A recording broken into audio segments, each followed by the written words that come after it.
Hello and a warm welcome to TBC News. Our top stories. Call for timely dispensation of justice in primary courts.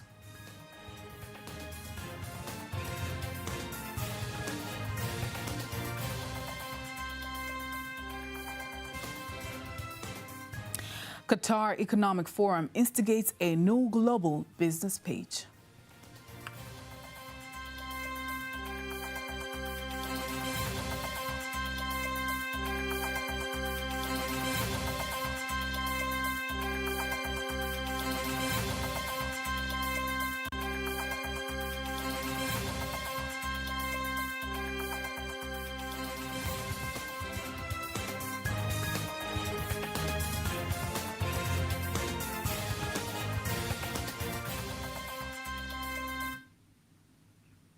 Good evening, I am Faida Ngaga. You can also follow us live here at YouTube channel TBC Online. Also get all the latest news through our Instagram, Facebook and Twitter pages at TBC Online. President Dr. Samia Suluhu Hassan has instructed the judiciary to continue to improve dispensation of justice, especially in primary courts, to eliminate complaints from the public and increase citizens' access to justice. As a report by Amini Mgeni, read by Lulua Mohammed. Early in the morning at the State House in Chamwino, Dodoma, President Dr. Samia Suluhu Hassan sworn in various leaders, including judges and the chairperson of the Ethics Council.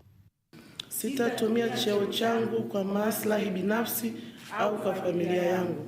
President Dr. Samia commends the judiciary for strengthening the justice system at all levels to ensure every citizen has access to justice on time. Wale watendaji wa mahakama tunahitaji macho makali kabisa ngazi za chini. Judicial officials need to keep a sharp eye on the lower levels because things are still at stake. We have heard the case of Lindy that the livestock keepers have made clear mistakes. The judge looked into it and said there were no mistakes. The money that the livestock keepers get really works. So I ask you to have a look at the lower levels so that people get their rights. Kwa hiyo naomba mtupie macho huko chini ili wananchi wa kawaida wapate haki zao. The head of state reassures that her government will continue to increase the number of judicial executives and officers so that the system works more effectively. Sasa tulikuwa tuna wawili tunawafanyia kazi.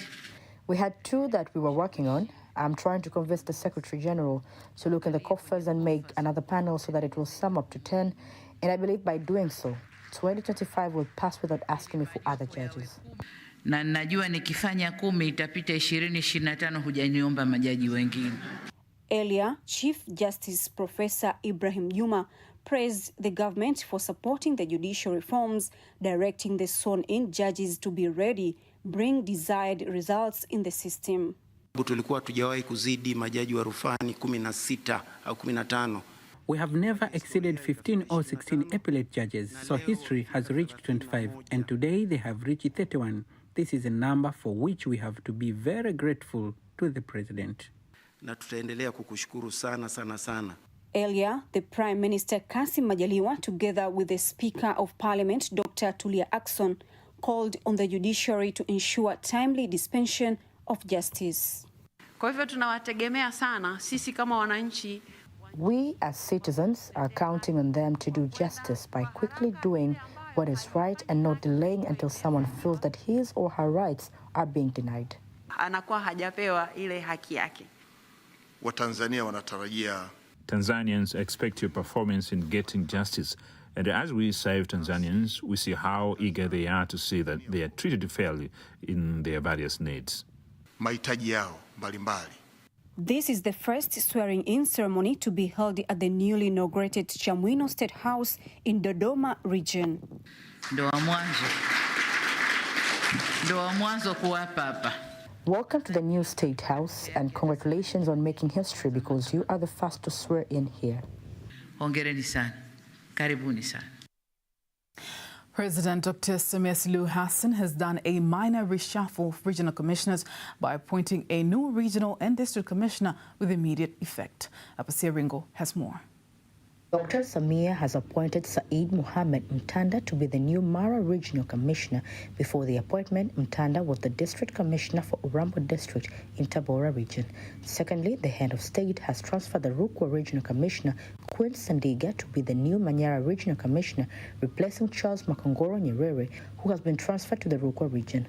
Furthermore, Dr. Samia has appointed Kinani Kihongosi to be the District Commissioner for Urambo, replacing Said Mohamed Mtanda, who has been appointed to be the Mara Regional Commissioner. The newly appointed leaders will be sworn in on May 24th, 2023 at 4 p.m. at the State House in Chamwino, Dodoma. In other news, the president of Zanzibar and the chairman of the Revolutionary Council, Dr. Hussein Ali Mwinyi, has attended the opening of the Qatar Economic Forum held in Doha, Qatar. The opening was attended by various world leaders, and before the opening, Dr. Mwinyi had talks with Sheikh Tamim bin Hamad Al Thani, Emir of Qatar. Lulua Mohammed has more details. As Qatar uses the business forum every year to promote itself economically and welcome various investors, President Dr. Hussein Ali Mwinyi is in the country to represent President Dr. Samia Suluhu Hassan, and earlier he met and held talks with the management of the Power International Holding Company. The company has shown interest to invest in the electricity projects in Zanzibar. The government is committed to continuing our role to provide a conducive and friendly environment for private investment and business opportunities. We are looking forward to hosting and partnering with you to invest in Zanzibar now. Karibuni sana.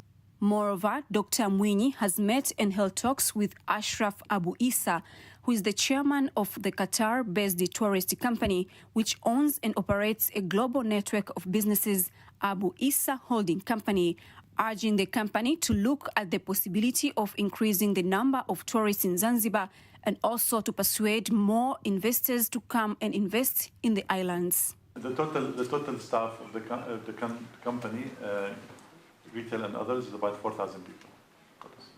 We had expansion in the region. We had in Saudi Arabia, and UAE and Bahrain. The executive director of the Zanzibar Investment Promotion Authority, ZIPA, Sharif Ali Sharif, and the executive director of the Tanzania Investment Center, TIC, Gilead Terry, continue to market the opportunities available for investments in Tanzania and Zanzibar. Wawekezaji kutoka Qatar wako tayari kuja Zanzibar kwa ajili ya uwekezaji wa maeneo mengi. Investors from Qatar are ready to come to Zanzibar for investment in many areas, including the construction of luxury houses and commercial houses. Serikali ya Jamhuri ya Muungano wa Tanzania ya Dr. Samia Suluhu Hassan.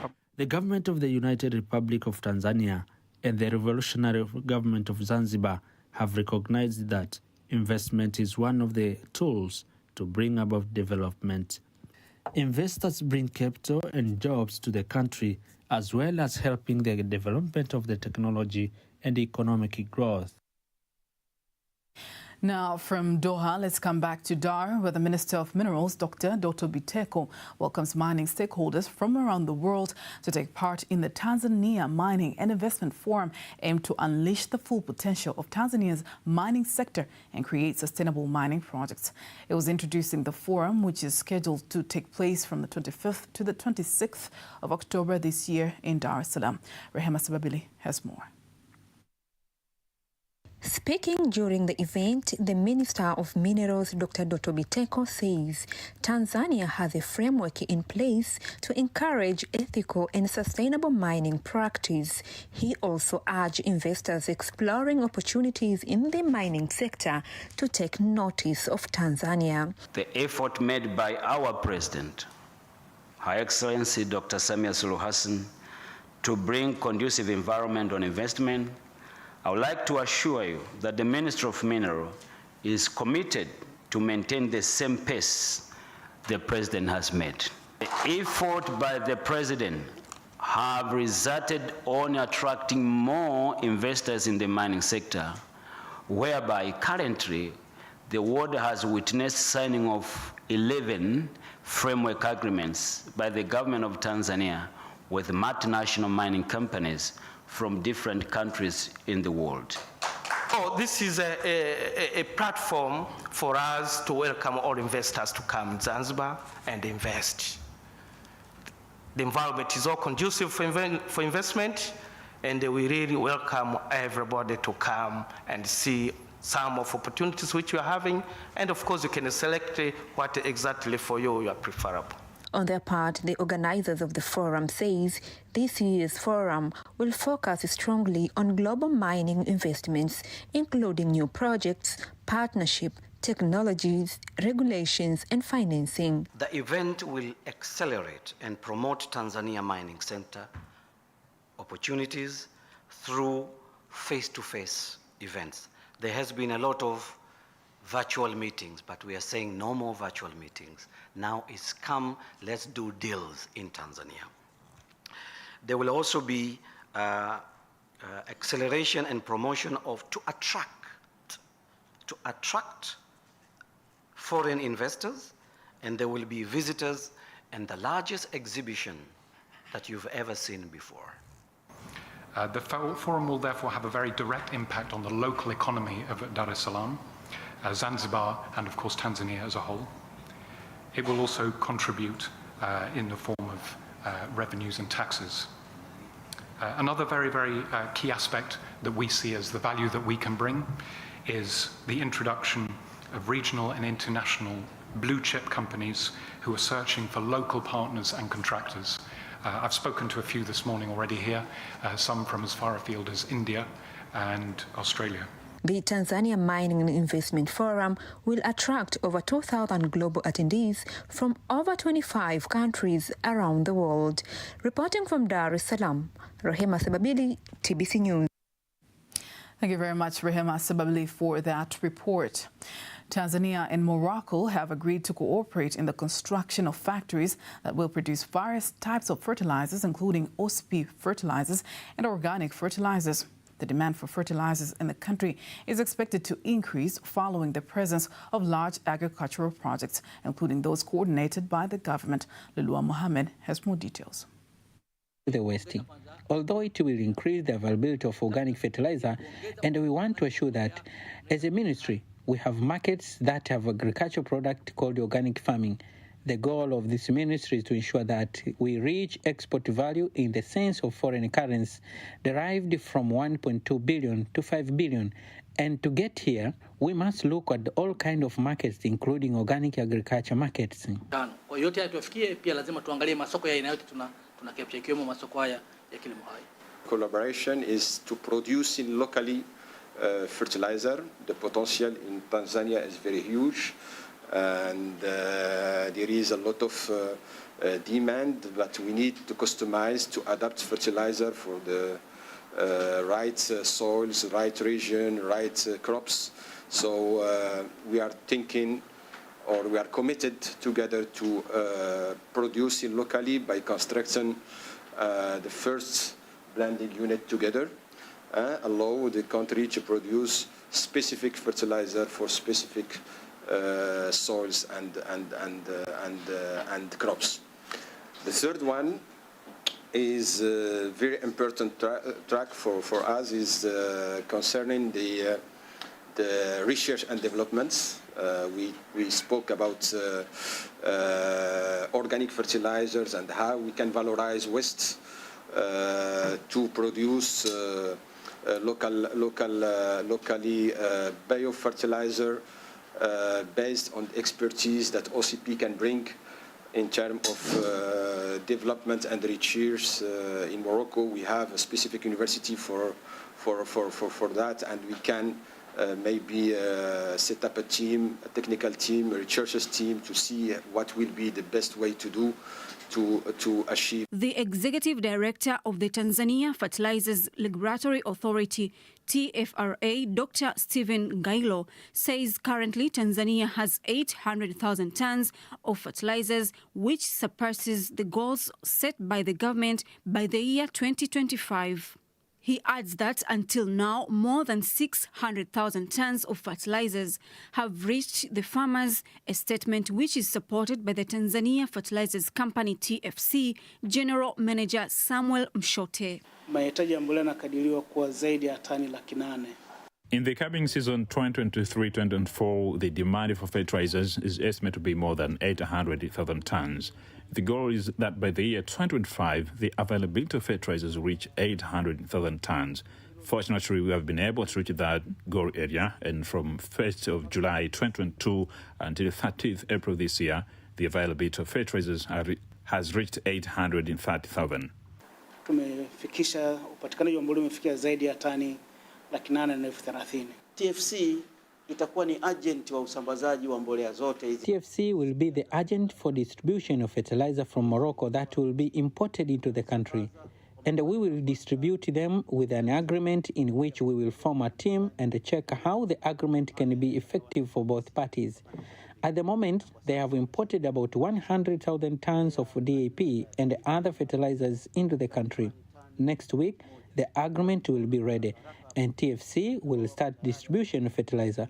Will be benefit because the fertilizer is available in the country. And we assure you that we will serve you well because TFC has warehouses with the capacity to store approximately 83,500 tons of fertilizer. And these warehouses are spread strategically in all parts of Tanzania. Strategically, kimkakati maeneo yote ya Tanzania.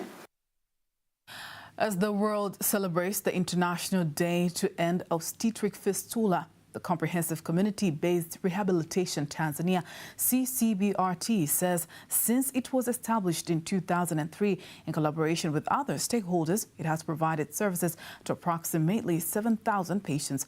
It's a report by Fortunate Shane, read by Apasia Ringo.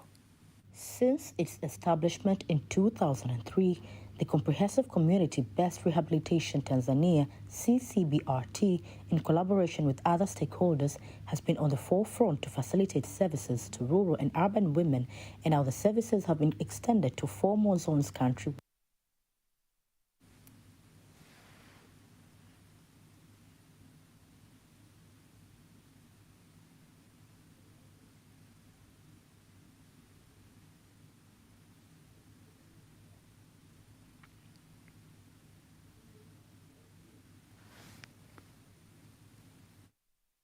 Zones countrywide. Jaribu kutafuta wafadhili waweze kutusaidia kuweza. We have tried to find donors so that they can help us meet the medical expenses of these patients. When they are found anywhere in the country, we transport them wherever they are and they come here at no cost. Statistics show that more than 3,000 Tanzanian women suffer from fistula during childbirth annually, but now the services are available in other regions like Mbeya, Kilimanjaro, Mwanza, and here in Dar es Salaam, Muhimbili Hospital has been added into the list. Takribani kina mama 3,000. Approximately 3,000 Tanzanians get fistula every year, and only about half of them can get treatment. We have worked hard to cooperate with other stakeholders at CCBRT since we started providing these services in 2003 until now. We have provided services to more than 7,000 women. Here, senior nurse Neema Manyerere explains how the patients are treated. Kuna sababu ya kuzaliwa ambayo wengi hatufahamu sana. There is a reason that comes from an error at birth that many people are not aware of. So we tell them if they see any symptoms, they should come to the hospital so they can be examined. CCBRT urges all citizens to seek medical help once they notice or see anyone with the early signs of fistula, as the disease is curable. Some call it the home of viewpoints. Located on the Usambara Mountains, Lushoto hosts the most spectacular views in Tanzania. It's a report by Margaret Getty, read to you by Apasia Ringo.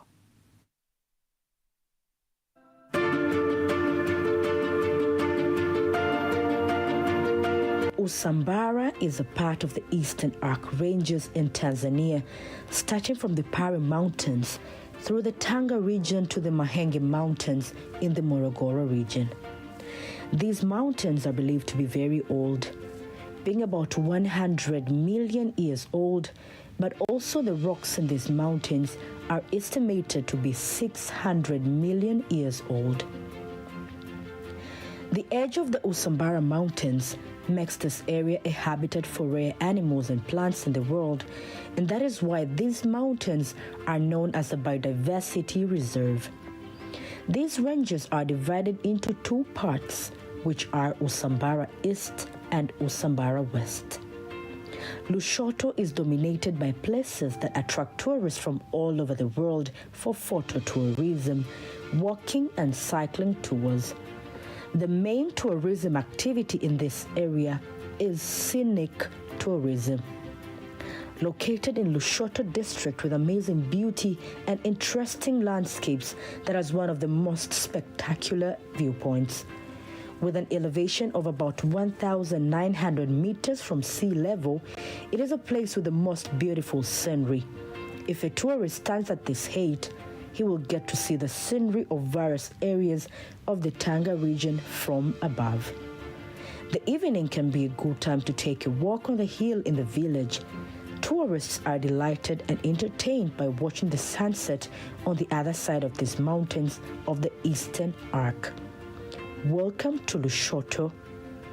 Welcome to Tanzania.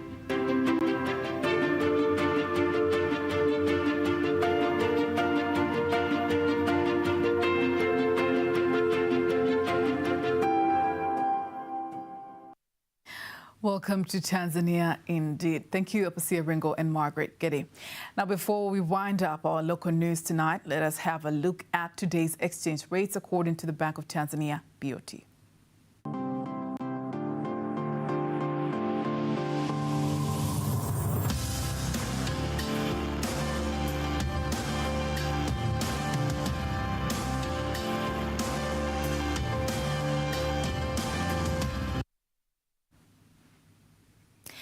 Don't miss TBC News every weekday to know all the latest in exchange rates. Time now for all the latest in international news.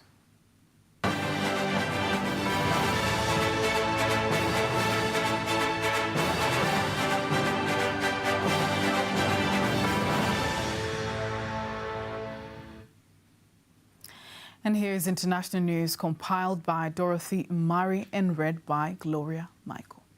Iranian peacekeeper serving in the disputed Sudan-South Sudan border region of Abyei has won a United Nations award for championing the rights of women.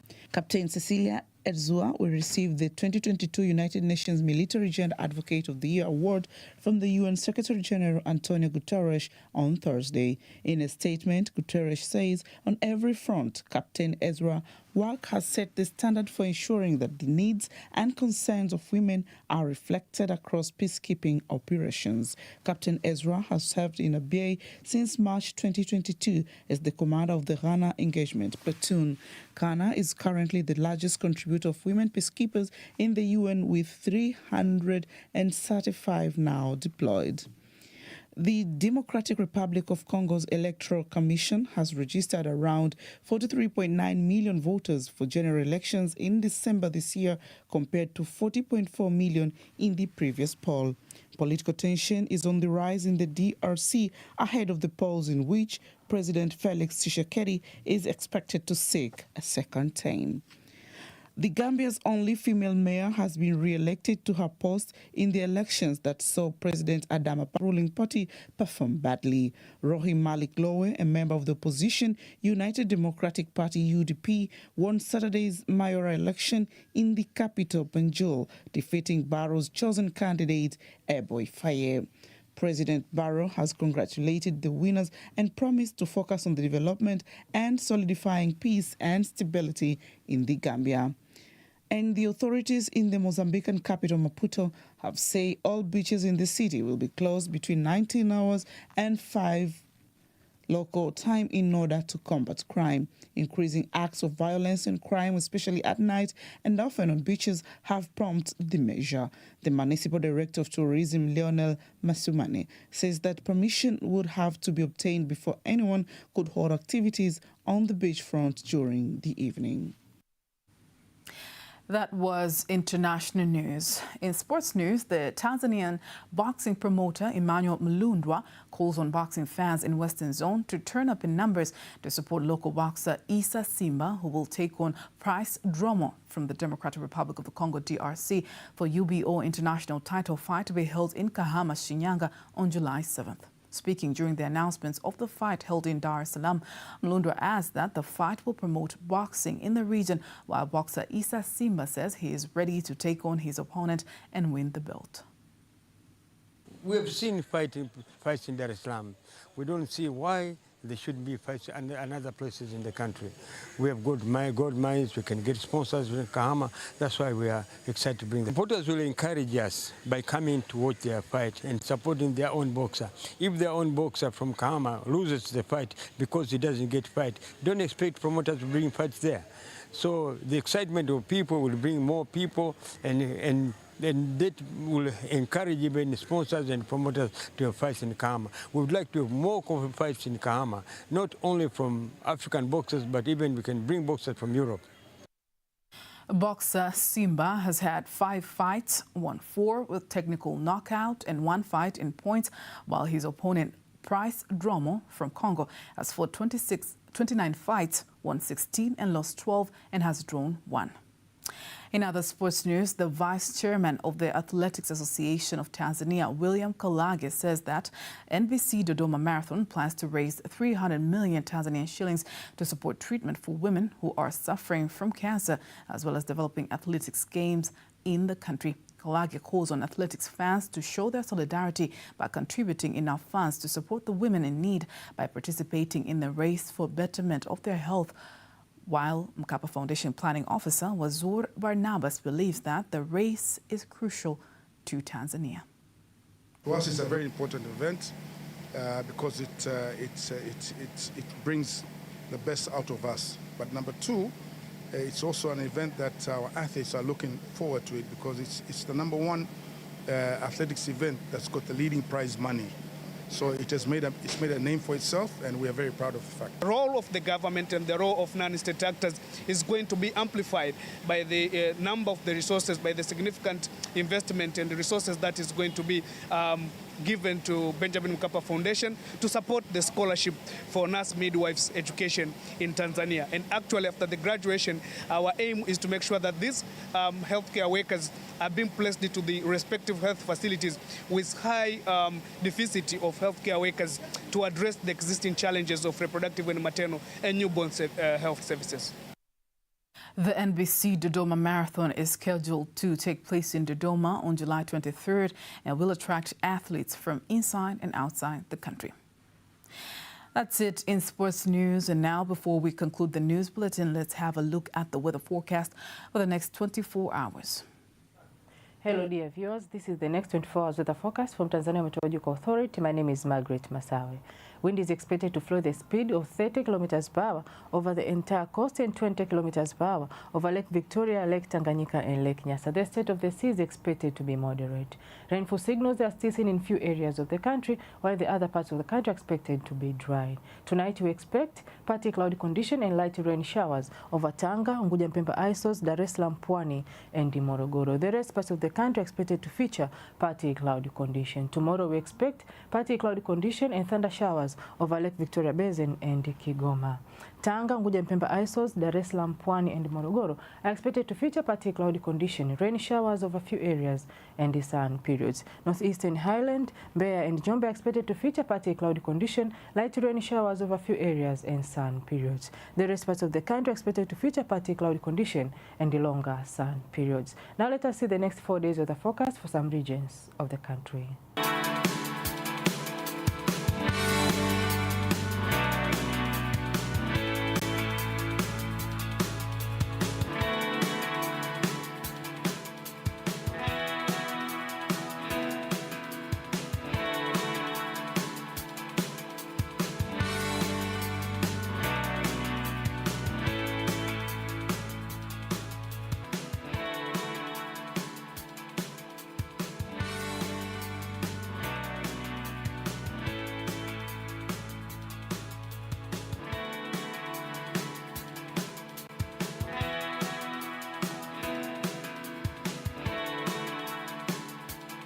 from Tanzania Meteorological Authority, we thank you for watching us.